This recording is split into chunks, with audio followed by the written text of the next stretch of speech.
The Angry Chicken is a production of Amove TV. Bookmark amove.tv for more gaming and esports shows. The Angry Chicken is directly supported by listeners like you via patreon.com/TAC. Everyone, get in here!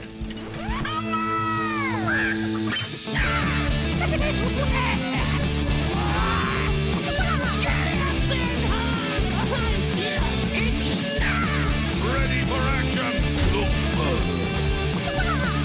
I've got the beast in my sight. A podcast about Hearthstone, Heroes of Warcraft. This is The Angry Chicken.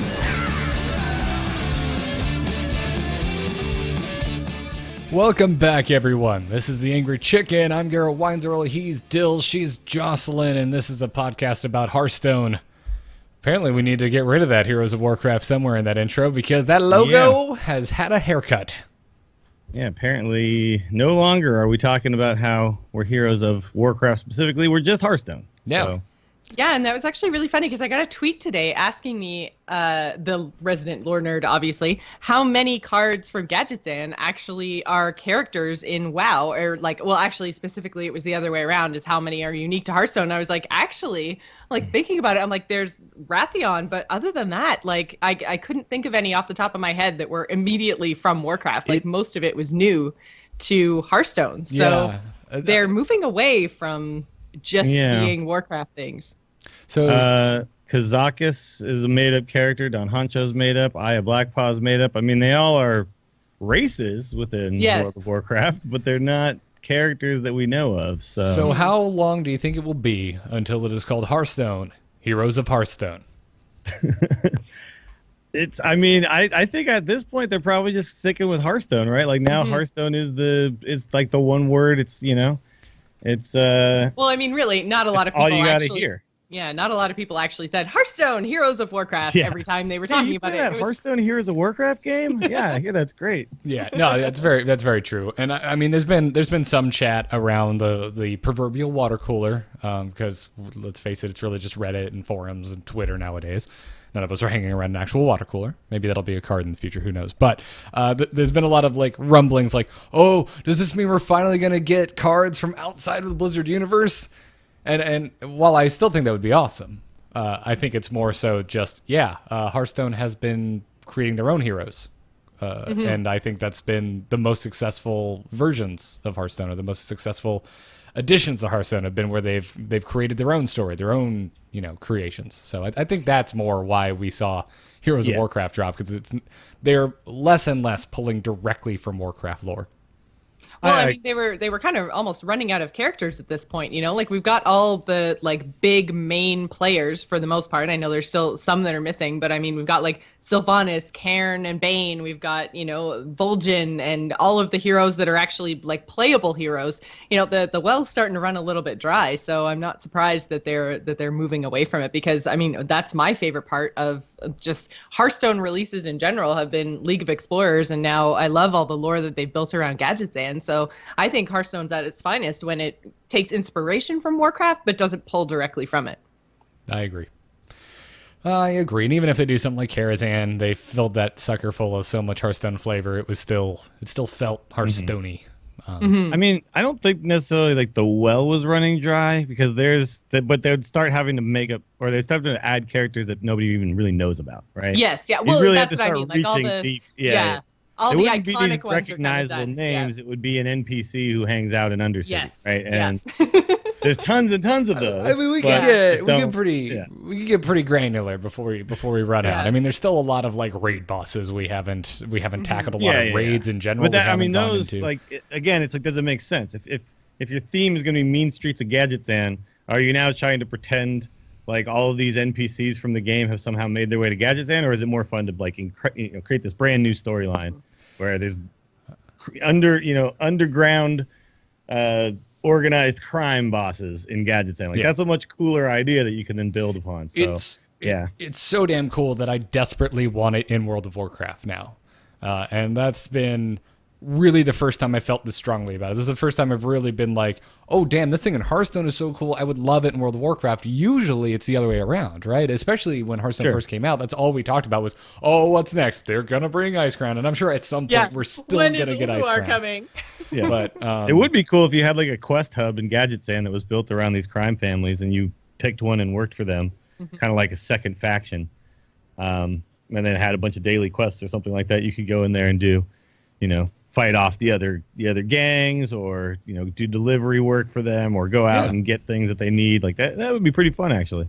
I'm on board. It just turns into a PvP zone, and there's like the 3 different factions all fighting, and then you could have like that little map they alliance posted. both on goons. Yeah, exactly, like the map they posted. Dude, sign me up on that. Yeah, that infographic, which they've been updating a little more quickly than I thought they would be.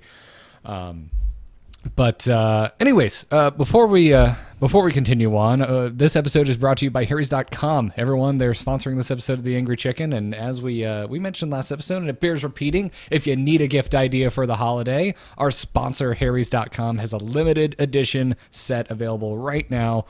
We received our boxes. They're these dark, deep, rich turquoise. The unboxing is surprisingly nice for razors. I've never been this excited about unboxing razors in my life. So definitely go and check it out. And Harry's actually has a special offer for our TAC listeners. If you use the code TAC, T-A-C, at checkout, you will get $5 off your order. It is currently, at the time of recording this, December 6th. So free shipping is still available until the 9th. This is on all orders over $10. So go to harrys.com right now, grab yourself a limited edition holiday shave set, and don't forget to use the code TAC at checkout. Yeah, I'm getting one for my stepdad for sure. It's super cool. I opened it up and I was like, should I give him this one? I was like, no, I want this one.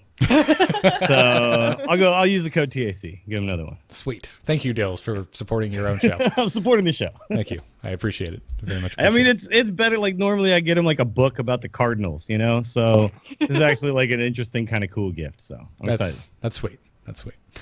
But anyway, before we actually dive into Hearthstone news, I just wanted to ask you guys, how is Mean Streets of Gadgetzan's first week treating you? I mean, we had a lot of opinions over the past many weeks as we kind of burnt our way through reviewing the cards clan by clan.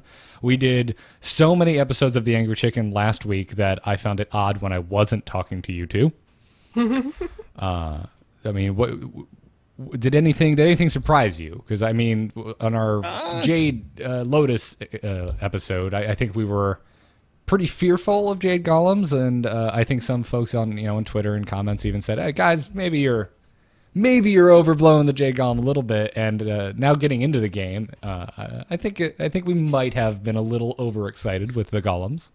I think I don't know. They're still super powerful. I think that they shine in longer games and control matchups. And so I think if we see more like Reno style decks and things like that, then I think they're going to be more prevalent. But right now the problem, and the meta always kind of leans this way when we're talking about right after an expansion, is it's gone pretty aggressive. Pirate decks are really, really popular right now, and so basically you don't have enough time to ramp up your golems. But the thing is, like, once they actually get to turn 5 or 6, like those are really hard to deal with decks. So if you don't kill them ahead of time, then they're really strong. So I think in tournaments, especially where we tend to see a slower, more control centered meta, that's where I think the Jade decks are really going to shine. I think I don't think we overblew the Jade Golems at all. It's just that they're good against, like, Control Warrior is just essentially gone because Jade Golems, like, you couldn't, like, that's like an auto loss every time you queue into it, right? Because you, like, to beat a Golem deck, you have to get to them before the game gets into a later stage. And in like a Druid deck, the Jade Behemoth is a big key to not allowing that to happen, right? Just being able to play a taunt while you're doing your Jade Behemoth stuff. And what I think we'll see is the Golem decks get a little more refined. Right now, I think people are just shoving all the Golem cards in. And what I think we'll end up seeing is what I've started to see people do with the Druid deck is build it essentially like as if it were a Malagos Druid, but take out the Malagos. And instead of trying to burn you out with this Malagos combo, it's basically just draw through their whole deck with Auctioneers and stuff. And then, of course, the Jade Idol being the card where you have no fear of overdrawing ever. You can draw as much as you want because fatigue will never ever actually happen to you. So I think we're going to end up seeing it more go in that direction, and it's going to be a deck that actually I'm going to actually predict that we'll see like double mulch and things like that, where the whole idea for them is to just make sure that the game actually gets to that point when they're playing 1 mana 8/8s, 1 mana 9/9s. But yeah, that being said, in a meta where there's this much Pirate Warrior, you can't safely play a Golem deck and feel like you're going to be able to have a nice, above average win rate with it. You'll still be able to win more than 50% of the time, but will you win 60%? Probably not, because you're going to face that deck too many times.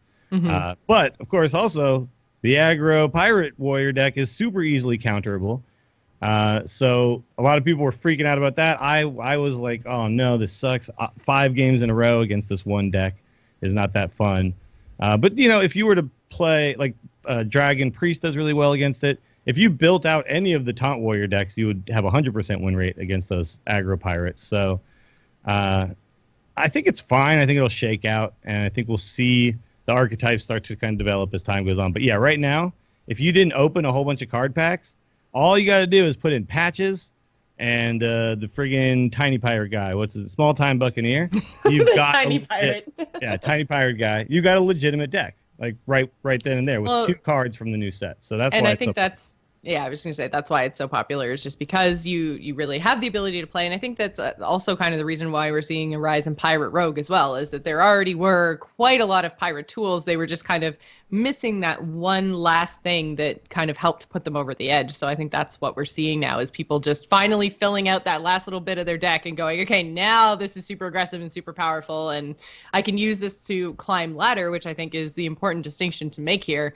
Like, this is early in the season, people are trying to climb as fast as possible, and that's why you're seeing like aggressive pirate decks. Is the same reason that we used to see Face Hunter all the time, is the faster your games go by, the better. Yeah. As long as you have a decent positive win rate. Yeah. Well, Pirate Warrior was actually picking up steam before Gadget Sand even came out. Like it was really starting to become the more prevalent of the warrior archetypes I was seeing before the cards even hit. And then it was like, oh, and by the way, here's a free pirate on turn 1, and here's a 1 drop that is like a Flame Imp without the drawback, right? So yeah, they definitely got stronger with those 2 cards, and only those 2 cards, really. Yeah. Ever since N'Zoth first made, I feel like people have been trying to get Pirate Warrior to work, and it was close to working. It was a fairly solid deck, and then this is really all it took. Well, this pushed it up to like top of tier 1 instead of like bottom of tier 1, tier 2. It wasn't bad beforehand. It's just now it's really refined and it's much better. It's better. Absolutely. Yeah, it's definitely better. The problem that I think it has, though, is again it's still so easily counterable. It still doesn't draw any cards ever, so it needs to kill you by like turn 5 or 6. And if that doesn't happen, it doesn't have what Hunter always had, which was infinite damage and a hero power, right? So you can sometimes deal with that by playing Sir Finley, but sometimes you don't get the option to grab. And also, the Sir Finley is kind of interesting because Rogue Hunter power or Rogue Hero power is terrible, because you don't want to just play like a dagger. You want to play a Fiery War Axe, right? And you overwrite that with that, so you can't really take that. So, and then of course, Priest Hero power is also pretty bad. So you're kind of left with, and totems are terrible. So you're actually like hoping for a few specific ones, and you don't always get them. So the deck that has enough weaknesses that I think it's okay. It's always frustrating when there's only one deck all the time, right? Yeah. And this is exactly super aggro deck that can be even more frustrating because you feel like there's nothing you can do. This is exactly what we were talking about when we were talking about mid-range Shaman and how everyone was hating on Shaman and Shaman Boo, Shaman Stone, blah, blah, blah, blah.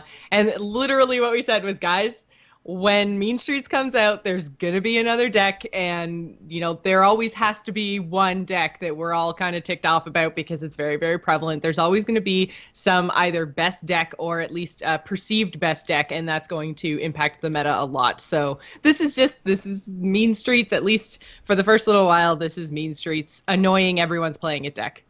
Yeah. You know what? I found the cure. For if you don't want to play Pirate Warrior, what you should do is you should schedule a large move around the release of an expansion, so you don't get to play as many games as all of your friends, so you get stuck in the lower ranks, and all the Pirate Warriors just move past you. Sure. I haven't seen a single Pirate Warrior. I played some games of Pirate Warrior just to kind of see what it feels like, and sometimes you just have the disgusting draw and you just run people over. But I had plenty of games where I was like, this is terrible. Like I'm not putting together the pieces I need to early in the game, and I have no way to draw into them if I don't get them, right? I had that with Dragon Priest, which I'm really enjoying. I was enjoying before the expansion because of Heroic Brawl.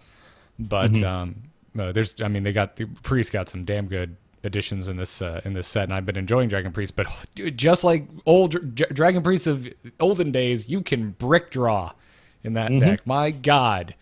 Which is one of the reasons that I've been having a ton of fun with Reno Priest. It's like impossible to freaking kill that deck. And with all of like the Discoverer Dragon cards and stuff, they got so many more tools in this expansion. I mean, like there's times where I've had like double Reno, double Alexstrasza, and people are just like, what the hell? Like I actually think that's probably the funnest new deck that's starting to hit the meta now is the Reno Priest, because it's so fun. It only took a couple of things. I mean, Kazakus was a pretty big deal, and of course Raza the Chained is a pretty big deal. But those in and of itself, I don't think were as big as Draconid Operative, and doing a Reno plus a Dragon strategy at the same time.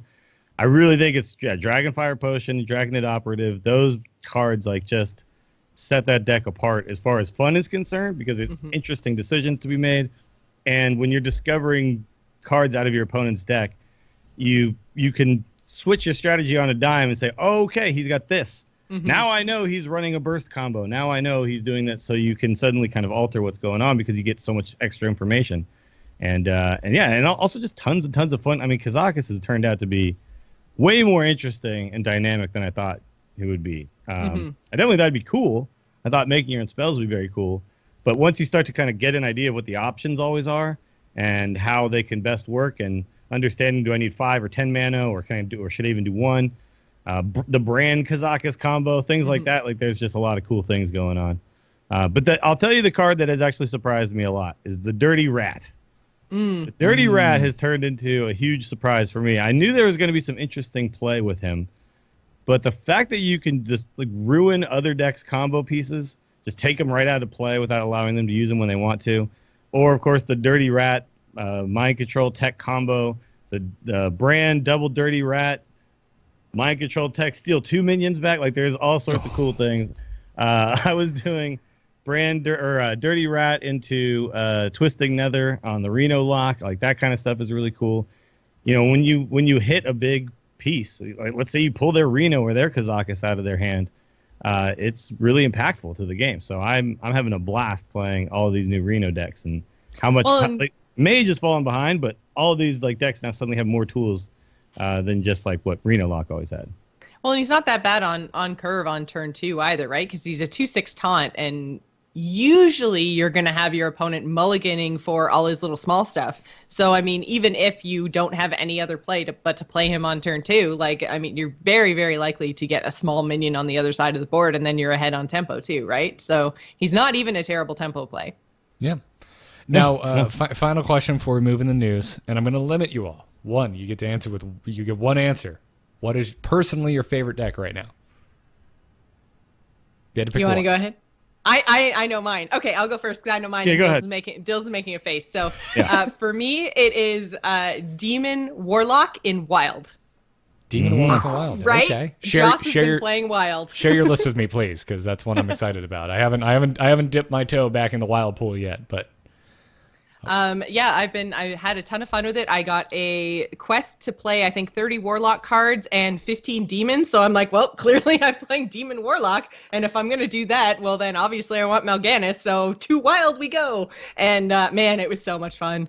So much freaking fun. I forgot about Implosion, and then you can like Implosion into the dude that gives all your demons +1/+1 from the new set, and I'm just like, I had literally opponents just going, wow, astounding, wow. It's like, yep, this is amazing. Tell me one of them turned into Ragnaros and said so hot. Oh man, I wish. Oh, unfortunate. But yeah, so I think that's what I'm having the most fun with now. Although I will say the Reno Priest is very close second. So I've actually been going back into Wild and playing a Wild Milkshake again. Oh. And I actually have a positive win rate with the deck. It's It's pretty sweet. I mean, you've got some new interesting tools. The pint-sized potion is really awesome for allowing you to do all your cool steely combo things. And I can put like a Shadow Word Horror back in for one more board clear. Dragonfire potion allows me to like get, so I can still do all my fun milkshakey things, but I also have things to fall back on that are actually good, right? Because a lot of times the problem with the milkshake was, yeah, I'm stealing your stuff, but I'm just dying at the same, you know, I did this cool thing where I stole your dude, but you all had 5 other dudes on the board, so they're all just smashing my face every turn, and it doesn't matter. But now, like, I have all these interesting control options, and there's so many weird interactions you can find. It's just really, really fun. So I've been doing that. You'll probably see on my stream quite a bit of Wild Milkshake this season. I'm really falling in love with it. It's a great deck. That's awesome. If I had to go for one right now, I'm just pleasantly surprised by Buffetin. I'm enjoying it. I'm having a good time. Are you doing like a mid-rangey type version, or are you doing aggressive? Actually, at the moment, I'm playing just straight up aggro. Okay. Because I've seen both styles. Like the problem with the aggro is that you spend time buffing, right? Mm-hmm. So like rather than most aggro decks that just like kill you really fast, you actually kill them really fast, but like a few turns later. Well, it's kind of the interesting thing with it, right? Because you're playing slower with a deck that has so many 1-drops, for example, it does play it. Like if you were look at the deck list with no knowledge of how it functions, you would think it's just straight aggro, but it kind of just takes a low mana curve, what would be an aggro deck, and it just becomes a mid-range deck because of the way you play it. Yeah, but like a card like spending 3 mana to draw 3 1-drops is not something like any aggro deck previously has ever been doing, right? Like if they have 3 aggro to spend, they want to be putting minions on the board or dealing damage, and so that deck is kind of asking something a little different of you, which is, hey, stop for a second. Draw some 1-drops. Now buff those 1-drops. Okay, now go. Well, that's why I think it takes a little while longer, I think, to build up, and that's why I've been seeing people jump between the 2 options. One is running a lot more mid-range minions. What's the dude who copies himself 3 times? The Doppelgangster? Doppelgangster, Like they're playing like Doppelgangster type stuff where it's like turn 5 is this huge thing, play 3 6/6s or whatever. And then I've been seeing people do like Murloc buffing or just little dude buffing, weenie buffing. Yeah. I did a whole bunch of Murloc buffing. Yeah, it's like you take an aggro thing and then you like shift it over 2 turns. Yeah. So like rather than like everything, like turn 1, I buff my hand. Then turn 2, I buff my hand again. And then turn 3, it's like lots of little dudes who There's are now a bunch buffed. of 1-drops that have stats that make you want to cry. Yeah, Yes. exactly. But a whole bunch of them. Exactly. Yeah. And then mostly I've been finding too, because I've also been running in that Paladin deck the card that draws the 3 1-drops. So then it's like, even if you clear the first wave of all my buff dudes, I'm going to have so many more buff dudes on the way down that like, just you use all your tools to deal with the first wave, and then I have a second wave to back it back up again. So that's it's been a lot of fun. Paladin's in a good fun place, and I think it's getting overlooked a lot right now, just because there's some other decks that are really, really prevalent and a lot of people are talking about. But Paladin I think is going to shine in a few weeks. I think so too. I mean, they put out the infographic, and honestly, all 3 clans are pretty close within one another. It's not like one is completely running away with it. Well, that I think is what people are playing, right? That's not necessarily saying, power levels of decks or at what ranks or anything like that. So, but the good thing is things are equally split, meaning that the community is finding fun all over the game. It's not just like, well, goons are terrible and Cabal is terrible, so we're only playing, golems or whatever. Like it's pretty much 30-30-30 split, right? Yeah, with slight variations in favor of one or the other. But I agree. The thing I'm really liking with Gadgets In is just that it's really, I'm wanting to play the deck at the moment that I enjoy playing the most, not necessarily the one that I think is going to give me the best win percentage. Because if I did, I would have crafted patches already and started smorking. So I crafted patches. Oh, well. I opened patches, I'm pretty sure. You go to hell, Dills. So I want to talk about this at some point, probably not on today's show, but as more aggro decks kind of start to enter, I'm interested to hear how things go as the meta deepens a little bit and gets a little more, figured out. But I feel like patches is a little bit of an issue, just not because he makes aggro decks too powerful, but he makes one type of aggro deck more powerful than other types of aggro decks. So like in a mirror match, like let's say you're playing the Paladin deck and I'm playing a Pirate Warrior.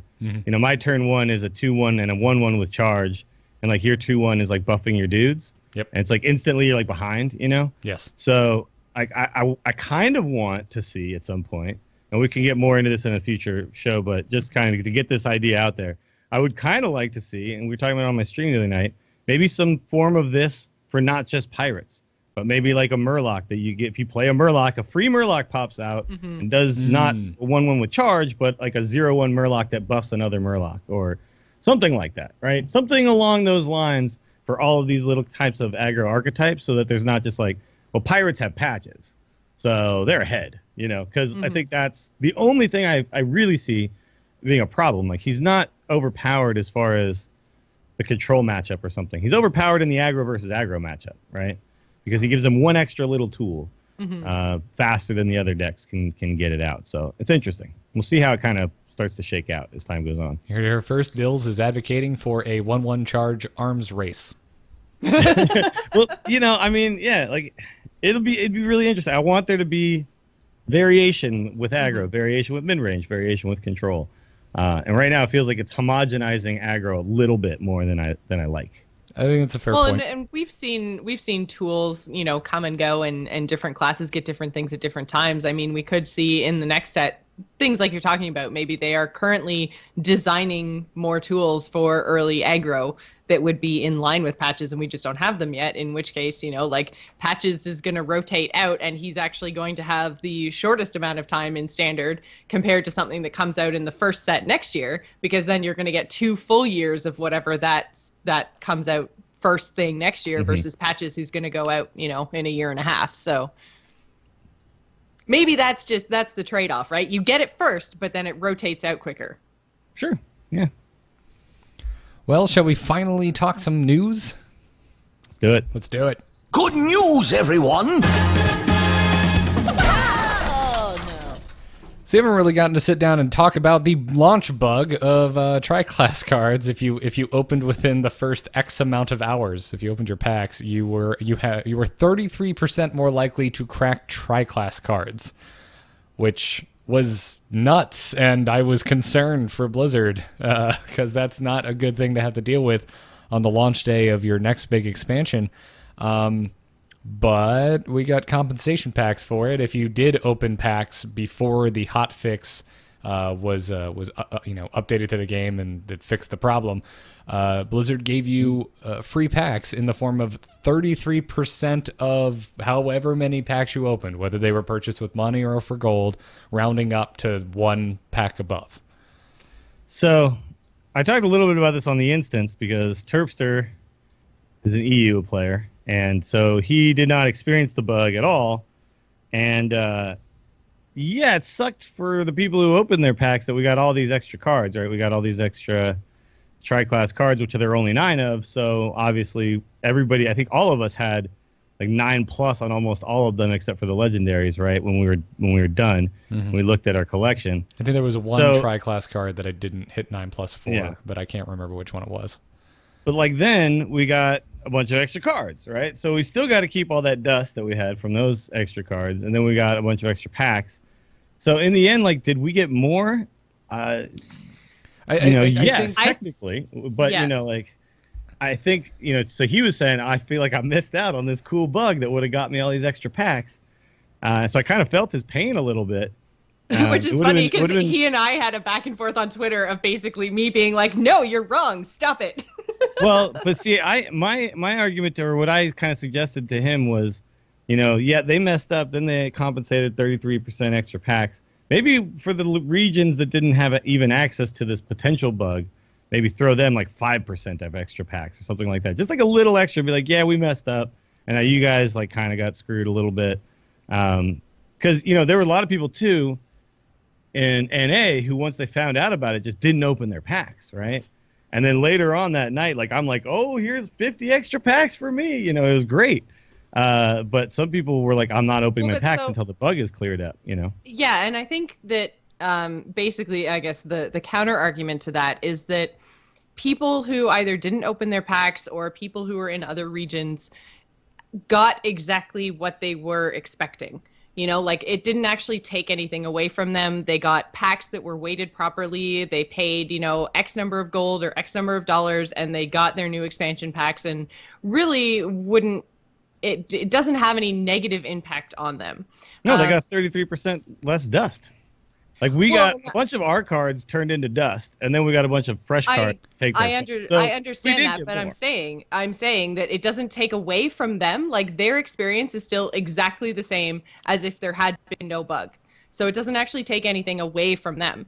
It compensates players who had a really kind of lopsided pack opening, which, you know, like, and I don't know, I mean, Dills, I know you were ridiculously lucky with your pack openings, and you had like a couple of gold legendaries come out there. But I mean, for me in my pack openings, my packs were extraordinarily weighted towards not only tri-class cards, but like the number of tri-class cards that I got were commons, meant that I was getting like 5 dust per card. And so the value of that card, had it not been a duplicate, was way more. So, I mean, when I actually dusted everything, I think I got about 4,000 dust out of my first pack opening. When I dusted after my 33% extra packs, I didn't even get enough dust to craft a legendary. Like, my collection was really small after the first opening of packs, much smaller than it should have been given the number of packs that I opened, just because of this duplicate problem and the fact that the duplicates weren't, you know, duplicate legendaries or duplicate epics. Yeah, that is the one thing I haven't seen a lot of people mentioning, right? Is that, yeah, we got more dust, but I mean, really, statistically, it's most likely we received more duplicates of commons than anything else. I have commons I am still missing from the Gadgetzan set, and I'm only getting 5 dust per common dupe, and it costs 40 to craft them. So I mean, there's a lot of there's an 8-to-1 ratio there with your you know, card value. So right. I think that Blizzard isn't going to give away money, right? So clearly they went on the back end and they did the math and they saw what the impact was to players who were impacted by the actual bug and went, okay, well, here's your compensation for that. And it turned out to be 33%. It wasn't 34, it wasn't 30. Like, somebody there did the math, and that's, you know, the best way for them to compensate players that were affected by the bug, because it was really crappy. And I mean, like, I think I probably, had we not had a card opening stream, because we were even debating it right up until we did it, like, should we or shouldn't we? I think I still would have rather had my original 140 packs be unweighted versus getting like 40 unweighted bonus packs later. Well, that was awesome, and I'm glad Blizzard did it, and I think they should compensate people when they make a mistake like this. Had I had the ability to not open them, I think I still would have rather opened my 140 unweighted packs. Yeah. Well, I'd be curious to see the math on this, because I'm sure just theoretically I could say 100% the people who opened their packs, in my opinion, 100% of us got more than people who didn't. In the end, after getting our packs given back to us, there's got to be, we had all that dust, and then we had essentially like a second chance at cards, right? And so we opened more total numbers of packs, more total numbers of cards, and so I agree. I don't think that difference is exactly 33%. Like, we got 33% more. It probably falls in closer to the range of like 5 or 10% more, as far as like just straight dust, not extra cards. Well, and I'm sure cards that ended up turning into dust, we ended up getting a little bit more. What I was going to say is, I'm sure there's got to be a quantity thing that goes into this, right? Like, if you open 5 packs, you probably didn't actually make out better. Yeah, it but scales, if you hit a certain maximum, there's probably a maximum amount that factors in the variance, where it says, yes, you 100%, like, unless you only got a 1 rare pack for all whatever amount of packs, like, you 100% made out better than those in the EU. But there's definitely a point where that's not true, like, depending on the quantity of the packs. I don't think there's necessarily like a point. Like, I think it's you have a percentage chance to get more, because obviously everyone's pack opening experience is going to be different. Exactly. But like, yeah, you have like in general, everybody who opened these packs got about this much more dust, and some people were above that line and some people were below that line, but there's an average amount of extra that those people got. compared to people who just didn't get a bunch of free packs thrown their way after the bug was fixed. So there was still like an extra amount, but I'm not arguing that it would have been better for everyone if the bug just never happened. What I'm arguing is that once the bug did happen, people who got a little bit extra, maybe they could have figured out what that number was exactly, and then just thrown that to all the regions, right? And just been like, okay, so America who got affected, or NA who got affected, they get the 33% because they opened their packs during that period of time. It turns out that after we run the math, everyone got about 5% extra dust or something like that. So we're going to throw 5% packs to the other regions just to say, like, hey, we screwed up here. We want every region to be treated fairly. Because you remember, I mean, we had the Asian servers where people who couldn't play in China because they didn't have like an official China whatever got like an entire new account. Wasn't it Japan? I think when they created the new Japanese region, or something. Yeah. So I mean, like, it's not like they have a history of not going out of their way to make things right, even at the expense maybe of a little bit of money out of their pocket.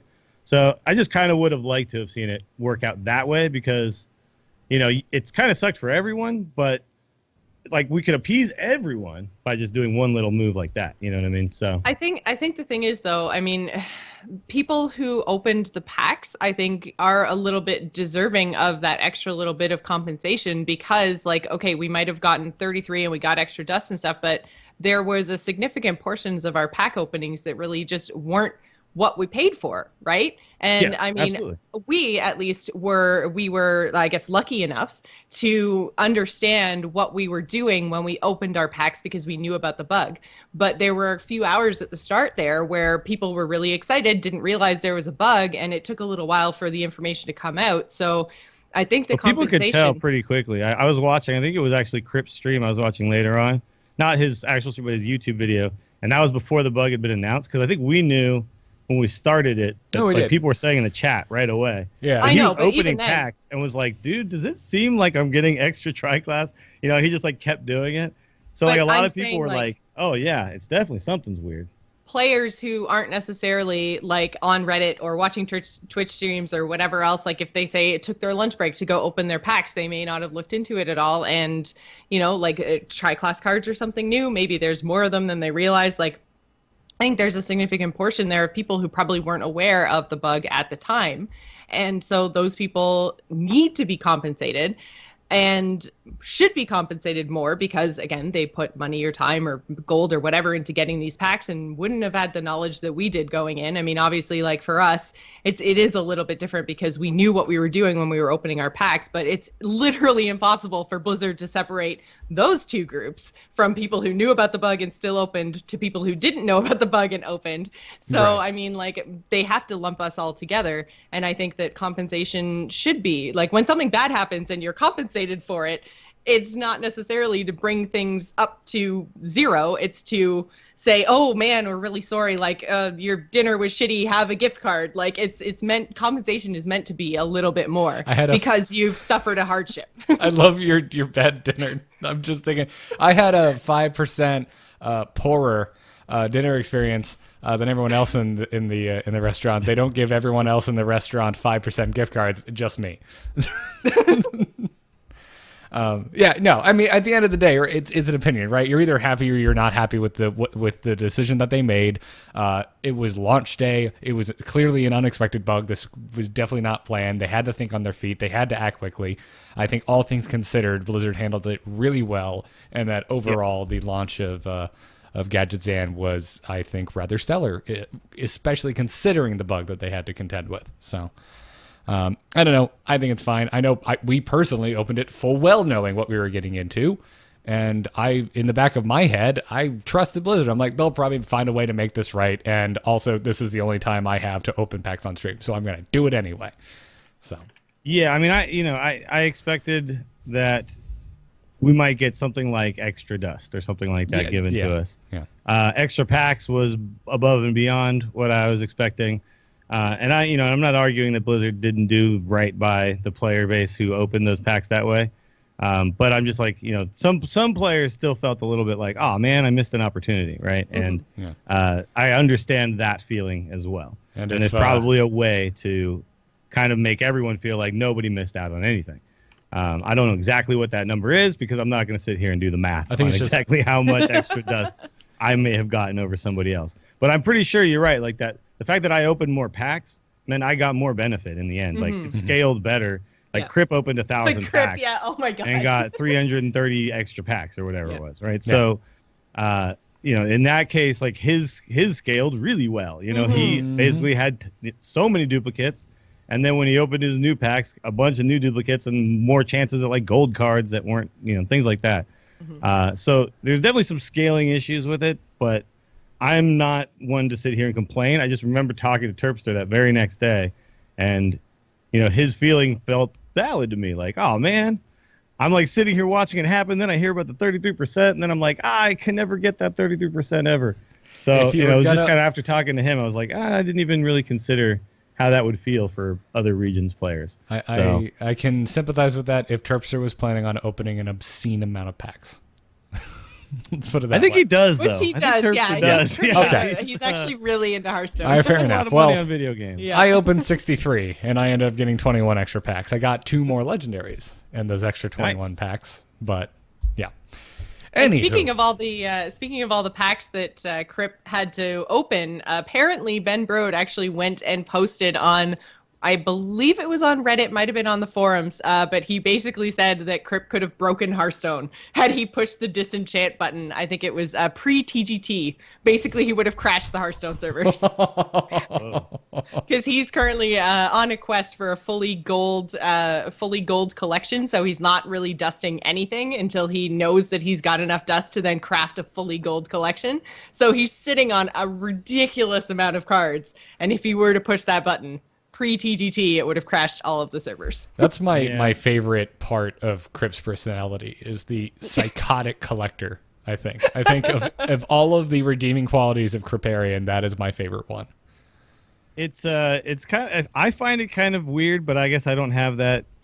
Like I would just push the button every single time and just save the dust, or just start crafting the golden cards, as you know. But I guess his argument is I'm still playing a lot of arena.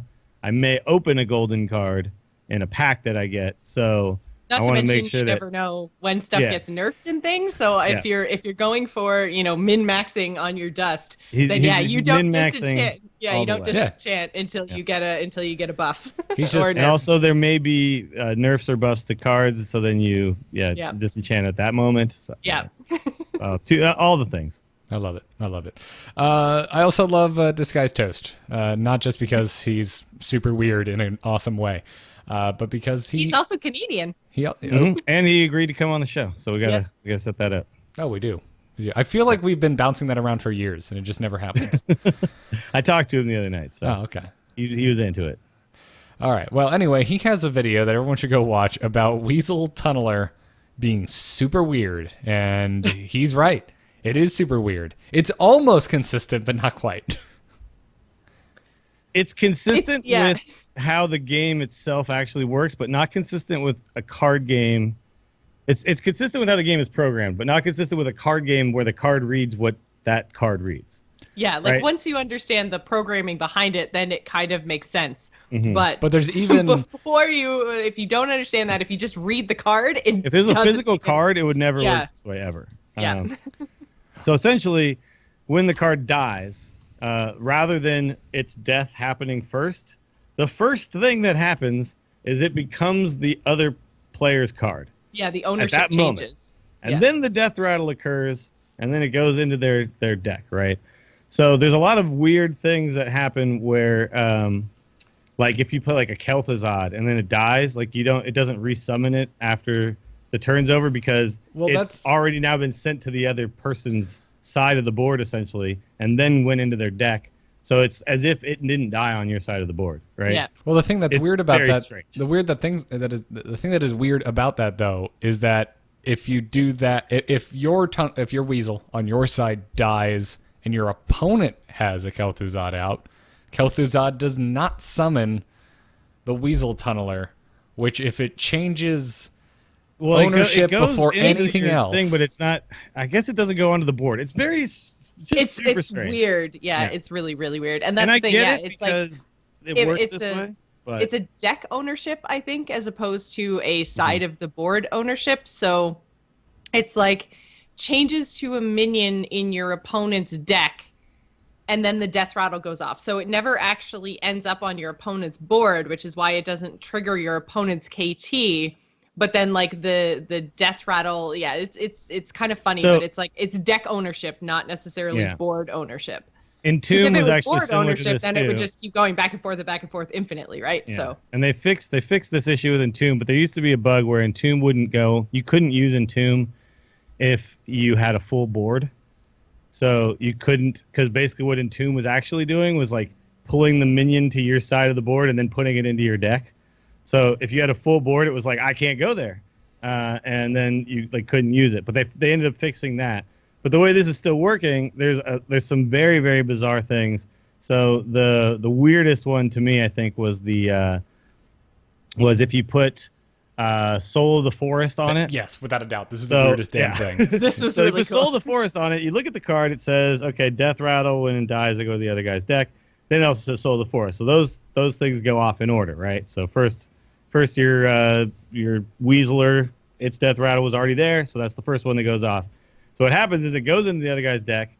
Soul of Force doesn't go off on your side because now the Weaseler is gone. Then it comes out later, and without it getting put Soul of the Force back onto it, if it dies again, now the 2/2 Treant will pop out on the other So person's yeah, side it of the board. retains the Soul of retaining the Forest Yeah. buff, which is mind-boggling. Never supposed to happen. Has never happened in the history of Hearthstone. Not supposed to happen at all. So No. it's the problem is just that it's the way that they've programmed it, right? So the language that is being used when it happens is not consistent with if it were a physical card and you were playing like Magic and you had a card that read that, you would never interpret it that way, right? Mhm. You would never interpret like, oh, okay, put this into your deck, but keep that buff on it because that, like, you would never do that ever, ever, ever. So I think they should either reword the card or just fix the programming bugs that are making it work this way, or fix how they're writing this language, right? Because if it's supposed to work the way that it says it's going to work, then it should die and then pick up off the board, go to your deck, right? I still also would contend that Kel'Thuzad is inconsistent because it triggers other like on death effects like Cult Master and the Bouncer, which is so just, if a tunneler dies on the other side and you have a Cult Master on your side, you draw the card. yeah. But with that logic, if a Kel'Thuzad is on the other side and a Weasel dies on your side, shouldn't the Kel'Thuzad then summon it for them? It should. Yes, that's it what's would work consistently. Yes, that's it what's would do super that. strange about it. Like, yeah, it's incredibly weird. And it's those particular like inconsistencies that makes it so strange, right? Because if you understand the way it's programmed, then you're like, okay, whatever. This is just the way they had. This is the workaround because of the way Hearthstone is built. That it has to change ownership first and then do all the things. But then there's these very strange outliers, like Cold Sorcerer, like Kel'Thuzad, that it's just scratching my head. And So I don't Baron get it. Rivendare, you see that one? Like it goes to your opponent's deck and then it comes out of your opponent's deck and goes back to your deck. Yes.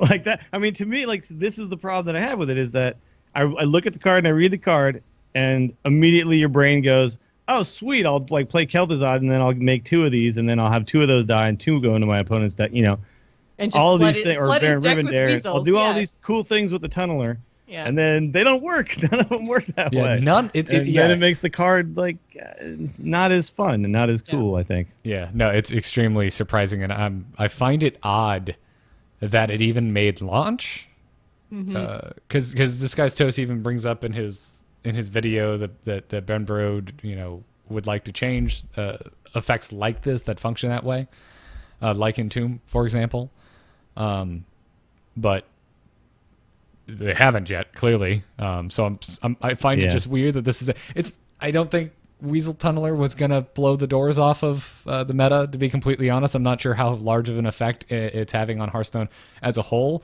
but I still find it odd. I find what seems to be a lack of QA bizarre. Because they had to have known that this is the way it functions. The first thing we think is, "Ooh, Baron Rivendare." How did no one at Blizzard try that and be like, "Hey guys, I mean, I'm sure. Yeah. this is super dumb. But, Because that would okay, have so been the, my. the Ray Rivendare one too, and Toast said it in his video, is like, well, if I think about this, I can explain why it works this way. You know, I can figure out in my head why it works this way. Yeah. But I think our argument is not that it shouldn't work that way. Our argument is like, well, then that makes the card stupid. Like the card is now not as fun and cool as, Yeah. you know, you look at it, and you're like, oh my God, all these things I can do. Super fun troll things. And then you're like, nope, never mind. Can't do those super fun troll things. Yeah. You can do other troll things if you understand how it works and the outliers, but it's just it's weird. It's very, very weird. Yeah, I hope, like, I don't want them to not put cards like this in though, you know, because I think that the idea that you can, you know, let's think about like Heroes of the Storm. In Heroes of the Storm, they come with all these crazy ideas for heroes that you don't ever see in other MOBAs, right? You've got, you know, Abathurs and you've got Dahakas and all these people that do these really strange, bizarre things that you haven't really ever seen before, and it's awesome, and it makes it really cool. Like you got, you know, Cho'Gall and stuff like that, and it gives the game a lot of flavor. And so I don't want flavor cards to not make the game because they don't work right. I want them to make the game and then work right, right? And when I say work right, I'm just mean work like the way that they're written. And that's all. Yeah, and you're getting me on a tie right now, but I mean, it should be, Hearthstone should be benefited by the fact that it's digital, not hamstringed by the fact that it's digital. Which is just Exactly. Yeah, there should be benefits to the fact that you can come up with cool card ideas that you couldn't do in, say, Magic, right? Yeah. Like this would be a really hard card to put into Magic because you'd have to like have it go in, then they'd have to shuffle their deck, and then you have to, you know, it would be bizarre, and I don't know if it'd be really worth it, you know. Yeah. Also, like I have a different, like you can't even do this in Magic because I have a different card back than you, and I see my tunneler now. It's like, oh, there it is in your deck. So you know, but Hearthstone can get away with this kind of stuff, right? They have the ability, and we're not utilizing it right yet. I want it to be there. Yep, I agree, and I do want to reiterate. I didn't think Weasel was going to blow the doors off the game, and this is definitely this is me picking nits. I'm very excited about this expansion. I've been having a blast with it.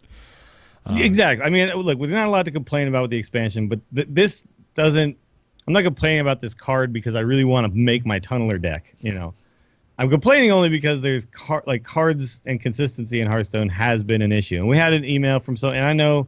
You know, like there's the rule set and people have figured it out, but still cards have not worked consistently within that rule set in certain cases. So it's all I ask for is that they do.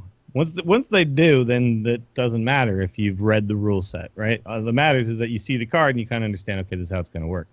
And then there'll be certain interesting scenarios that'll pop up, you know, the 1/4 that healed and then Akanai killing you. Like those will be cool interactions you'll discover, but they make sense within the context of the card.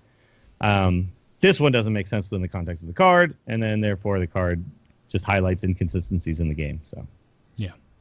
Well, let's move on to strategy. But before we do, let's thank our patrons over at patreon.com/TAC for supporting us. It's December. It's the end of the year. It's we're very stoked to have folks supporting us for doing the show. So thank you all very much because I can afford presents now, and that feels nice. But yeah, if you like the Angry Chicken, if you enjoy what we're doing, and you've thought to yourself, hey, I would like to support those three chuckleheads, well, you can do so over at patreon.com/TAC. And on this episode, we wanted to thank Brooke J, Ralph K, Jeremiah B, Sean C, Kyle M, Micah, no last name given, Torben V, and Casey L. Thank you so much. Really do appreciate it. It's been a crazy year for all of us. It's been a particularly crazy week for me, so I've been really thankful for you all, everyone supporting us, and I know all three of us are. I also wanted to mention while we were talking about patrons, it is because of our wonderful patrons that we are doing taco this weekend. And in case you missed it the first time we announced our fall taco, it is going to be wild. Ah! I'm excited. Yeah. I kind of want to play in it. What day is it? I can't. Saturday. Tills, aren't you going to be there? I was going to say, why I know, are you I asking me? Hang I just on. wanted to confirm that because we just didn't say that out loud. Yes. Okay, gotcha. Okay, so yes, it is going to be this Saturday. That is December 10th. I look forward to seeing you all there. If you are a current patron at the $2 or more level, then check your inbox today. I will be sending out the link. You guys can sign up. It's going to be so much fun. It's going to be wild format on top of the new set coming out. So it is going to be a super crazy fun tournament. If you are a patron not at the $2 or more level, check your inbox tomorrow. And then I will be making a post on amove.tv on Thursday that will be open to the public. So yeah, just make sure that you guys are watching those various places. If you're looking for the bracket and the sign up, we are using Battlefy as we always do. Conquest format, 4 decks, 1 ban, super, super fun stuff. So I'm looking forward to it because I, for one, miss Dr. Boom. I do too. I miss Shielded Minibot. I think the kinds of decks that are possible in Wild right now are pretty insane. So, yeah, it should be cool. Like, there's not going to be a lot of Pirate Warrior, I don't think, in a Wild tournament. So, yeah, exactly.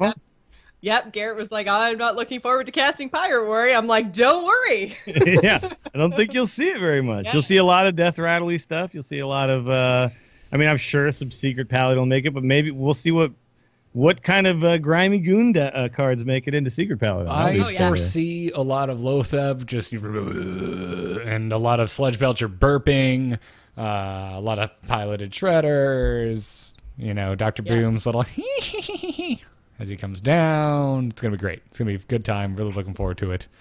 And also a little asterisk, if you, for some reason, are like running over to the Patreon literally within the sound of my voice to hit $2 to get your invite. That's not how it works. It's only to cleared patrons at the $2 level because people have gamed the system before and it's unfair to the patrons who have actually supported the show. So that being said, if you would like to support the show anyway, go ahead and do it. Everyone gets an invite tomorrow. So yes, go nuts. That's it for that. See you this weekend for Wild Taco. Let's talk Reno Lock in this week's strategy segment. Hit it very hard. Wanna blow something up?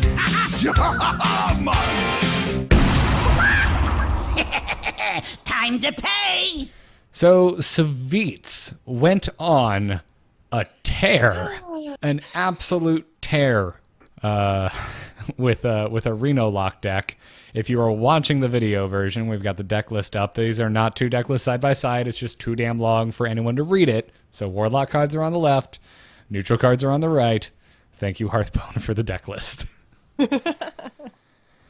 So yeah, it's a super, you could say kind of standard looking list, but there's some interesting exclusions and inclusions. And I think what was really exciting for a lot of people when they were watching the stream was just to see one of the pros find a list that was just really working, right? Because everyone was experimenting so much, and there's so much weird stuff going on. And a lot of people weren't sure which cards were actually good enough and which cards were bad. And you're kind of hoping, oh no, did we just get a new expansion and none of these cards are actually good enough to go in these deck lists and stuff? And so he like kind of just found this mix of the cards that works really, really well. And you'll see obviously that Leroy, Faceless, and Power Overwhelming still the best finisher that's possible for a Reno Lock list. But the interesting stuff that's included here is things like, I think we all knew Kazakus was going to make it in. I think we all probably assumed Abyssal Enforcer was going to make it in, which is the 7-mana 6/6 that has a Hellfire attached to it. I think we all knew that card was good enough. But then it was Dirty Rat were the other cards that made it in from Gadget Sand, and Second Rate Bruiser, which is the 5-mana 4/5 that costs 2 less if your opponent has 3 or more minions. Those were the cards you didn't really see coming. I don't think. No. And anyone who says otherwise is lying. Because where's Cruel that summons all your demons? Where's all the demons? Where's like all that kind of stuff? I think a lot of people were expecting to see, and they're not there, right? So these cards though were definitely not like on the list, and so it was really interesting that the Dirty Rat plays really well with Mind Control Tech. Dirty Rat plays really well with Twisting Nether. Plays really well with Second Rate Bruiser. If we're just talking about it, like sometimes your opponent has 2 minions on the board. You can play Dirty Rat, then suddenly your Second Rate Bruiser becomes cheaper, and you can play both of them on turn 5. So yeah, and you already talked about the Mind Control double deck. Taunters on turn 5. You already talked about the Mind Control Tech combo, which I took this deck out for a test drive today, and upon my first look through, I hadn't even considered that. And then I think in Skype you were just like, "Oh yeah, Dirty Rat plus mind control tech," and my brain just went. Yeah, it's so if the opponent has 3 minions on the board, and you have 6 mana, 8 mana. And this is not an uncommon situation. You could Dirty Rat with Bran you Bran Dirty Rat, summon 2 more minions out of their hand. Then you can mind control tech, stealing 2 minions from their side of the board. So you can literally just take 2 of their minions right out of their hand and put them onto your side of the board. Yeah, Bran's pretty gross in this deck. Yeah. It turns out. It's I actually got the dream off. I got a Bran Kazakus. However, I lost that game because. The Bran Kazakus is really nice because you can take a 5 and a 10, or if it's definitely a late game, if it's 2 control decks and it's going late, you can go double 10 cost spell. If you have Reno being able to pick a 5 and a 10 is amazing because then it's I can use one now and one later. It's awesome. Well, this is kind of what makes Kazakus such an interesting inclusion and such an interesting card in general is that, I think I've talked about it when we were just evaluating the card where, you can see a list like this and you can see Kazakus, but if you don't see the combos and if you're not quite sure how to use him when you're actually in game, you have to have a lot of knowledge about, what your deck is playing as, what your opponent's playing, and, the kind of the way that the game is going to go to then be able to create the right spells. And, do you take a 10 and a 10 or a 1 and a 5 or, 2 5s or whatever? There's a lot of different decisions to make with Kazakus that make him really, really interesting to watch. Watching people play, I'm just like, oh, yeah. And, you see the streamers and they're talking about yes, I wanted to take this and this now because of these reasons. And if you can't think of all of the reasons, you're going to make the wrong spell choices and it's probably going to cost you the game. So he's a powerful card, but with a really high skill cap. So I'm so glad that they made this card. Yeah, I didn't craft him until today because I was just kind of waiting, but this deck looked so darn cool. I was like, fine, I know I'm going to use him in something else, so I'm going to craft him for this. So I haven't gotten to play him a lot, but I will say every time I have played Kazakus, I have roped. As you should. I think you should take your time and try to decide what exactly it is that you need. And chat room right now saying that Kazakus is OP. The card itself is not OP at all. If anything, it's a liability in the wrong hands. If you literally don't know what you're doing, then it's going to end poorly for you. But in the right hands, in a really good player, then they're going to be able to make game-changing decisions. And I think that it's great that Blizzard put the card in the game. Please don't make me debate you on if something is OP if you're smart or dumb. I would argue that something can be OP if it has a learning curve. The two are not mutually exclusive. The best stuff about this card too is just how much like you're saying the decision matters. But you can find the right combination for your situation more often than not. And sometimes you break out pretty hard. Sometimes you needed armor or you needed something else. But there's so many interesting combinations that can be made here. I find myself more often than not, obviously, going for things that just do damage because doing damage to the minions on the board is really amazing. But against, say, Jade Golem decks, being able to sheep their entire board before I kill it is insane, right? It doesn't matter how big their golems are; they're all 1/1s now, and then I dealt 6 damage to the entire board. So. There's just all these really amazing things. Maybe you're running behind. You're behind in resources. There's draw 2 cards, draw 3 cards, all that kind of stuff. So you can really just find the spot for it, and if you hold it, it's almost like I feel like you play it almost like Raven Idol sometimes, where you don't just play it on 4. You'd rather kind of let the game progress and see how the game is actually moving. Kind of get a sense of the texture of the game and how you think the board is going to be flowing back and forth. And then you can make a really informed decision when you get there. And then, of course, obviously, if you can Bran into it, then you get 2 massive, disgusting spells. The 5 mana, insane swipe is crazy. It's deal 6 damage, then deal 4 damage. It's just kill everything. Mm-hmm. Insane.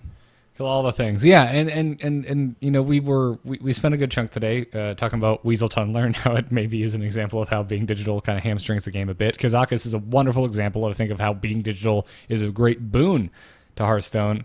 I know we've talked about Discover over and over and over again, and especially when it was first announced that Discover was going to be a thing, that it was like introducing limited card game strategies in the middle of your damn game, and that's the same thing happening here with Kazakus, and I love it. And it's so Hearthstone. I can't get this in another card game.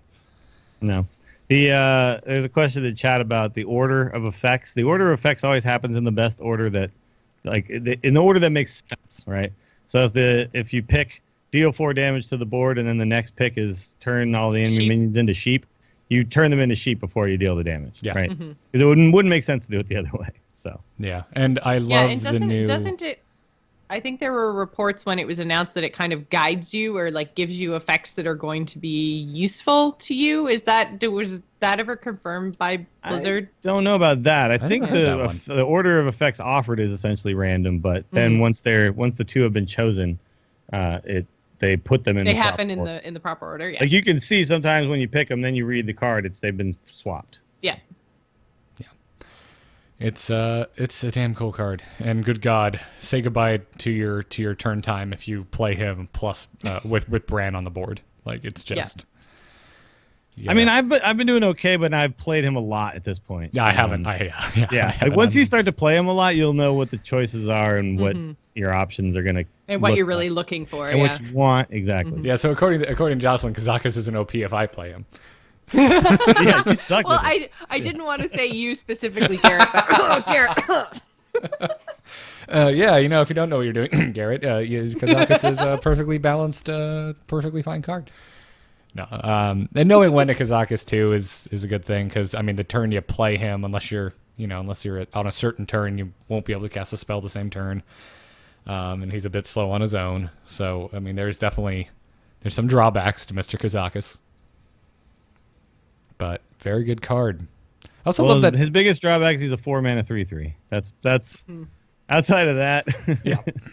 and of course, he doesn't do the exact same thing every time, so you might completely whiff, right? But well, that's when you play Reno, you know what's going to happen, right? You know exactly what's going to happen. When you play Kazakus, sometimes what you want to happen is not going to happen. It's a big learning curve, right? Like we have to know all of the potential potions that we have to choose from, and because that's the kind of thing like we've talked about randomness in the past, and it's like, well, if you account for all of the potential outcomes and have a backup plan, that's good. That's an indication of skill. That's raising the skill ceiling. The thing is, Kazakus has a lot of potential outcomes. Yeah. So it's a lot to account for. So I'm excited about Kazakus. But just real quick before we move on, I just want to bring up another reason why it was so cool that Savitz went on this run. And that's because in general, when you've watched the guy on stream hit rank 1, they shut it down. They go to another server or something, or they, whatever. They camp on their spot. They sit on it. Now, obviously, it being the 5th or whatever it was when he was doing this, the 4th or 5th of the month, it didn't matter. And he recognized this. It doesn't matter if I'm sitting on rank 1 right now. So I'm just going to keep playing because I'm here to stream, and that's why I'm here, right? So he just kept playing. And he kept winning, and he kept staying rank 1. So, he played for another, 6-7 hours or something at rank 1. Never lost the spot. Just had insane win streaks and stuff, and just stayed rank 1. And most people are too scared to keep doing that. Now, obviously, he might not make that same decision if it's the 30th of the month. But it was just really cool, and, I think chat was loving it, just watching a guy play at rank 1 and keep pushing the button and not just shut it down and go have a sandwich or whatever. He was like, I'm here to play. So all right, well, I think too it depends what your goal is, right? Because he is more of a streamer caster personality now than he is actually making a run to be the next world champion. So I mean, his decisions might have been different if he was looking for ladder points or whatever, but like you pointed out, so early in the month, as well as the fact that he's going to get more out of a larger viewing audience, and the buzz that's going to be around the fact that someone's actually playing at rank 1 on stream than he's ever going to get from actually holding that rank, even if it was all the way to the end of the month. Yep. I think he actually had 40,000 people or something watching at some point, which is just crazy because he's usually a 7 to 8K guy or something like that. Yeah, it's a lot less likely we'd be talking about it right now if he just that's it, party's over, shut it down. Yeah. Over to the Well, yeah, because we don't talk every time somebody posts in, the competitive Hearthstone Reddit or something, oh, rank 1 with blah de blah. We don't cover every single one of those guys that gets to rank 1. We cover when it's something different and fun, and I think that's. And we've that's talked about what the this decks was, that yeah. reached rank 1 and things like that, but Yes, yeah. only when it's like, oh, here's a new version of this deck or something like that. It got to rank 1. But this was a new situation, and it was really exciting because it happened so quickly after a bunch of new cards got released, right? So, Yeah. Yep. Cool stuff. I dig it. Let's do something we haven't done in a very long time. Let's move into crazy game stories. Is the whole world gone crazy? You're in trouble now. You got it!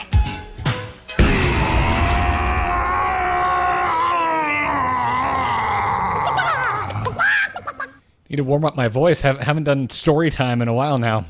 You can send your crazy game stories to tacpodcast@gmail.com. Our CGS for today comes to us from Severin, who writes, so here I was, playing Reno Priest, just smashing this wannabe face warrior. I say wannabe because it was turn 4, and he hadn't even done a single point of damage. So all the cards are going my way, and I'm keeping heals up and his board cleared.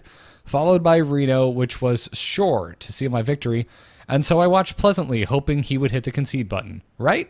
Wrong. Turn 9 comes around, and I cast Paletris, which gets me giddy as she popped out Velen. I spend turn 10 attacking face, placing an Akanai Soul Priest and Raza the Unchained, and not doing the math, hit his face with a Holy Smite and a Hero Power, hoping for lethal. Well, I was 2 points shy of lethal, and out pops from Paletris the new Paladin 2/2 Divine Shield Tot legendary, Wicker Flame Burn Bristle. I hit end turn, not thinking anything of it. I stare at the screen, and I can just feel him wanting to hit the concede button. After an awkward silence, I hear a little pirate pop a Divine Shield, and I just start laughing as my life goes from 30 to 0. 2 damage at a time until it reaches -6, at which point Anduin explodes, as he should, and I lose the game. Pure awesomeness, even if it meant my defeat. Gross. And Yeah, awesome. we just talked about this. This is the exact same effect because the card text reads, when Wicker Flame Burn Bristle does damage, he also heals you. So every time he did the damage... He healed tried you to again, heal, but the and then healing did because you the of- damage. So Yeah. then he healed you again, and then it did damage, and then he healed you again. Thank you, Yep. Akanai shenanigans. Infinite combo. That's actually that's kind of crazy because, you can't play around that. I mean, you have No. Velen. You're like, yeah, Akanai and Raza, right? And I get free 4 damage blast to your face, and yeah, okay. So Why whoops. wouldn't you? Yeah. I love that we got this story so close to launch too. This is so delightfully relevant. So again, if you have a crazy game story, preferably one from the most recent release, send them to the tacpodcast@gmail.com. You can also send your emails there, which we will take some right now. Hello? Hello, it's me. Hello? Just quickly, did you get my message? Yep. Oh, Hello, brother. Will from Alabama writes in, and he says in my best Robin Williams, which I cannot do, "Good morning, mother cluckers! I hope the mean streets of Gadgetzan finds you all well. I have one question concerning the ladder climb. How does the meta change so quickly once you hit a certain level? A little background, I'm fairly casual. I think 12 is about as high as I've ever gotten, and there have been months that I don't even get the card back from lack of play. But when something that I like comes along, like Pirate Warrior, I'll give it the old college try for the month. From 25 to 15, Patches, Sir Finley, and I were wrecking face without dropping a match. But once I hit 15, that all came to a screeching halt. I may win 1 of 4, some due to what I know is a bad draw, but more due to a shift in what I'm up against. Do any of you see this? Hit a point and the whole meta seems to shift to something you can't get past. What is the best way to attack this? Well, I think first and foremost, right now as we're recording, we're on, December 6th. When this email was sent in, I think it was either like day 1 or day 2 of the season. Like it was right after the launch of the new set. So, you're obviously, once you hit that rank 15, which I think is around where I'm sitting right now, and I'm playing in a couple of days, like you're not competing at the start of the month, rank 15, you're not competing against rank 15 players. You're competing against people who probably belong somewhere in the 5 through rank 1 and then possibly legend players. So they're going to be playing, especially if they're expecting a lot of Pirate Warrior, they're going to be playing counters to that. So, once you start to hit that specific rank this early in the month, then you're going to come up against a higher caliber of player than you would normally expect to see at that point. So timing makes a big difference. Well, yeah, and also, you might have been crushing people with Pirate Warrior, and then people were like also getting crushed by Pirate Warrior, so they all started countering Pirate Warrior. So Yeah. I mean that kind of stuff just happens whether you're climbing or not. Sometimes a deck that's it's funny because he like starts the email like, oh, but then I found this deck that I love, Pirate Warrior, and it's like, well, you and like everyone else found this Yes. deck that they love, Pirate Warrior. If it was, if you were the only guy out there playing a milkshake deck or something like that, and someone was countering that deck, then you'd be like, whoa, what's going on here? But when you're playing arguably the most popular deck on the ladder, it's bound to start getting countered, and you have to be prepared for that to happen. Yeah, it's possible, Will, that you've never done this before because we don't know what decks you've played in the past. You might have been a special snowflake who played a bunch of off-meta picks, and you never really ran into hard counters. But yeah, it's likely, although again we don't have enough information to go on because you didn't tell us what you were going up against that was causing you to lose. But it is likely you're going up against decks tailored to counter Pirate Warrior. That said, the way you find out is do your research, find out what is countering Pirate Warrior right now. Chances are Acidic Swamp Ooze. But keep track of your stats. Either start running a deck tracker or actually write down what deck you're playing, what deck you go up against, and what it was. So if you keep with Pirate Warrior, if you keep going up against decks that have anti-weapon tech in, and that's causing you to lose, then you can actually look and see it like, okay, wow, 10 games in a row, anti-weapon techs, I should probably switch up my strategy. That's really the only way to give you concrete help. The thing is, though, if you're really just having fun playing the deck, like, okay, just keep play playing the deck you like. Yeah, but expect that if it is also a popular deck, that it will start to get countered at some point. And what you can do is you can, start to recognize, like Garrett said, what I'm running into and why it's countering me. And maybe if there's like some sort of tech I can do to help me get out of said counters. Like if suddenly everyone's starting to play a bunch of taunts, maybe you throw an Execute into your Pirate Warrior deck, even though normally they don't run it because they just hope that they can power through the taunts. But maybe you can't power through them because they're giant, massive taunts, right? So maybe you just need some sort of tool that you don't have in the deck you're running. Or maybe you need to tighten up your version of it. Maybe your version is missing something that some of the better versions are doing. I personally, though, I like to have a few decks that I feel comfortable with, and if like during try hard sessions, I'll start with one, and if I feel like its win rate is declining, I'll just swap to the other one that I feel good about, right? And generally they do two different things. One will be like an aggro-y type deck, and one will be more of a mid-range or a control type deck. That way I'm not just playing another version of the same thing into a meta that's now countering that thing, right? So I have options. So yeah, try to find a second thing if you can. And if you really want to climb, you decide that you really want to climb. If you just want to have fun and patches is fun, keep playing patches. Yeah, absolutely. Yeah. If you're enjoying it, even if you're not winning, like that's still having fun is, I think, the number one thing here. And you said your highest was 12. Like, so what are you aiming for Legend this season? Well, then you probably need to like adjust. But if you're not, if you're just aiming to have fun, then you don't really have to adjust. You just have to understand what's going on a little bit. So yeah. No, I agree. By the way, Priest has been hilarious on ladder because everyone's dropping Acidic Swamp Oozes, and I'm just sitting there going, I'm a priest. Ha! I don't care about this. No. Anyway, Joss, you want to take the next Reddit post from tacpodcast.reddit.com? Absolutely. This one comes to us from Casual Wild HS on our Reddit. And he says, I've been trying to care less and wanting to give up on tryharding in Hearthstone, but this expansion hit it out of the park. The fun factor is so high in so many directions, and the themes and flavor are so delicious that I don't mind just playing a stupid whatever deck in casual mode.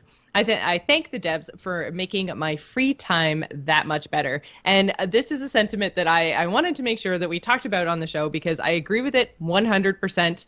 Hearthstone and I were kind of going through a rough patch. We were, maybe trying the whole trial separation thing. And I was so blown away by the new shiny that was World of Warcraft Legion that, Hearthstone, it had to do something pretty fantastic to bring me back in and to get me as excited as I have been about the game in the past. And they absolutely did it with this expansion. I am having so much fun, and I feel like I'm not only having fun with one or two decks like I have in the past. I mean, I've tried literally everything, including Rogue, including Wild. Like I've been all over the game. I've been trying stuff in ranked mode and casual mode. The only thing I haven't touched is Arena. Don't get mad at me. It's okay. There's so much to do right now. There is so much to do. And so yeah, I've been all over the map with the game, and I think that they did a very, very, very good job of making it so even if, like one deck is always going to rise above the others, the other decks and the other kind of strategies between the Cabal and the Goons and the Lotus, they're all playable, they're all competitive, and you don't necessarily feel like if you're playing one, you're giving up any side of your competitiveness. So I feel like Hearthstone just, yay, thank you. This expansion is awesome. And I feel like it's really mixed it up in a way that it is just so much fun right now. Yeah.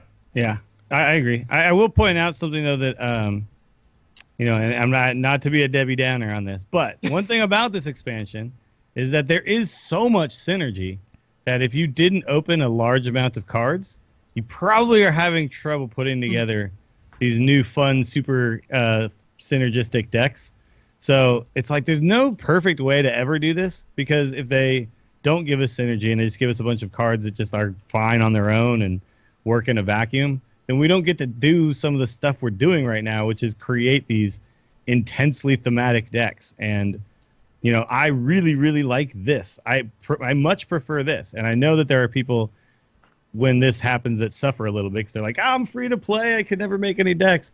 But it's like, this is so worth it to be able to make the craziest stuff, to be able to go through and be like, oh my God, I'm gonna put all of these things in one deck. And end up finding out that, like, that's awesome, or it's not that awesome, or whatever, but you have all this, like, it's like a big sandbox to play in. And so I hope that they don't listen to the people who say, like, too much synergy, because I have seen some people on Reddit being, in not our Reddit, but the main Hearthstone Reddit, just be like, I guess they were getting some flack because they were still playing like a mid-range shaman or something. They're like, dude, I opened 4 packs. Like, don't get on my case about it.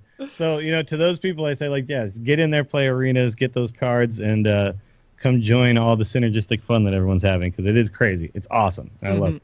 Yeah, and everything. I mean, all of that. It's an artifact of a card game at the end of the day. I mean, you have to buy packs to get more cards, and yeah, it is what earning it is. cards is fun too, though, man. Like, I enjoy going onto my free-to-play accounts and figuring out what I can make and being like, okay, I can't make this. I need to earn this. Okay, arena, let's go. Mm-hmm. And then you're like accomplishing stuff, right? Yeah. You're earning prizes. Cool. I play on my wife's account frequently because she's still not spent a cent outside of... She bought League of Explorers. That's it. That's the only thing she has spent money on. And when I just want to kick back and relax, I'm just like, let's just play a free-to-play mage deck. Why not? Let's see what's happening at rank 24. So... anyways, thank you, Casual Wild. If folks, if you haven't checked out the Angry Chicken subreddit, check out tacpodcast.reddit.com. And that's going to do it for this episode. Thanks, a huge thanks again to our patrons for supporting the show. You can go to patreon.com/TAC if you would like to back the show. We have another goal up for more content. So if for some reason you think you don't hear enough from us, go throw $1 or $2 in there and help push us towards that. Also, thank you to our producers, Declan H. and Peter Williams. You guys are crazy and awesome, and we really appreciate the generous support. And we also appreciate 5-star reviews on iTunes, and we have some new ones to thank this week. Thank you to ABCD Eduardo, which made me giggle. Took me a second. I thought maybe he was going to go through the whole alphabet, and then I saw a name in there. Thank you to Esteban E., Wheatman, and Legion 009, who put in the title Best Podcast, and in the body put C title. So, thank you, Legion. Check us out and the whole back catalog of Angry Chicken episodes on amove.tv or youtube.com/amovetv. And we've got a lot of swag. This t-shirt store is back open. You can go to shirts.amove.tv to see our shirts. We've got a Jobs Done Angry Chicken shirt. We got the logo for the Angry Chicken over there on a shirt. We also have custom etched glasses, mugs, etc. over at etched.amove.tv. Go check that out. You can follow the show on Twitter at TAC Podcast. Dills, where can folks find you when you're not the angriest of chickens? Check out my stream, twitch.tv/WillieDillsSF. I think tomorrow I'll be doing a daytime stream because I'm going to be watching the Moscone Cup. We're doing it's a big pool event, Europe versus USA. I don't know what that is. Yeah, people who listen to pool know what I'm talking about. It's like the biggest thing. People get super excited. You never get to watch pool where people scream and yell and cheer and stuff, so it's pretty fun to do. So I'll be doing that. So I'll be doing a daytime stream. So EU folks, come and join me. Outside of that, check me out on Twitter at Willie Dills. Is there anything you just kind of like, Dills, or is everything you like you're like really into? Because it seems like everything you like you're really into it. It's kind of a problem sometimes because that's how he is. Come on. I'm just curious if there's like one thing. I wish I had some time to read a book or something. Okay. Yeah. I like scuba diving, but I haven't done it in like 10 years. Sure. Yeah, but I'd like to just curl up with a good murder mystery some night. Just too many hobbies. Too many hobbies. Yeah. I just find it amusing. At one of these days, just gonna be like, whittling. I do it once every 3 months. It's a good time. It centers me. Yeah, but I have a podcast about it. The YouTube channel is devoted to it. Jocelyn, how about you? What are other things going on in your life that you have zero chill about? You can just follow me over on Twitter and Twitch. I'm at Joss Plays. You can find links to everything I do at jossplays.com, or you can join me for my general gaming podcast right here on twitch.tv/AMoveTV every Wednesday night at 8 p.m. Eastern, called The Gamers In. Sweet. You can find me on Twitter at Garrett Arch. You can find all of the podcasts I do on amove.tv. And you should go check out Joss and I talking Warcraft over on For Azeroth. We talked about Khadgar's early years this week. We were also featured actually on the main Warcraft website on this month in WoW, so that was freaking awesome. We were. That was super dope. So thanks to the World of Warcraft team for doing that. Need to get TAC on the launcher. I've seen some community stuff on the launcher. I haven't seen Angry Chicken there yet. We need to do that. I know. I was going on? looking at it the other day, and someone's stream or something was up there. I was like, what? Yeah. Where's this? Yeah. It's like now my longest running that's still running show is now the only Blizzard show that hasn't been featured in some way, shape, or form, which I just kind of find bizarre at this point. It also makes me sound like an entitled jerk. So I'm going to shut up now. And I want all of them to be featured. Yeah, damn it. Let's be honest. Who doesn't? Do you have a podcast about a topic? Would you like that topic to be featured on that topic's main source of things? Probably. Thanks. Probably. Anyways, thanks again to our sponsors, Harry's.com, for sponsoring this episode. Their Harry's holiday set is up over at Harry's.com right now. And if you use the code TAC at checkout, you will get $5 off of your order. And again, free shipping is still going on until December 9th on all orders over $10. So go over there, stock up on razors for your holiday gifts, and use the code TAC to get a discount. Thank them for their support. Thank you all for tuning in. And until next time, job's done. Job's done. Job's done. Yes! Yes! And everything is as it should be.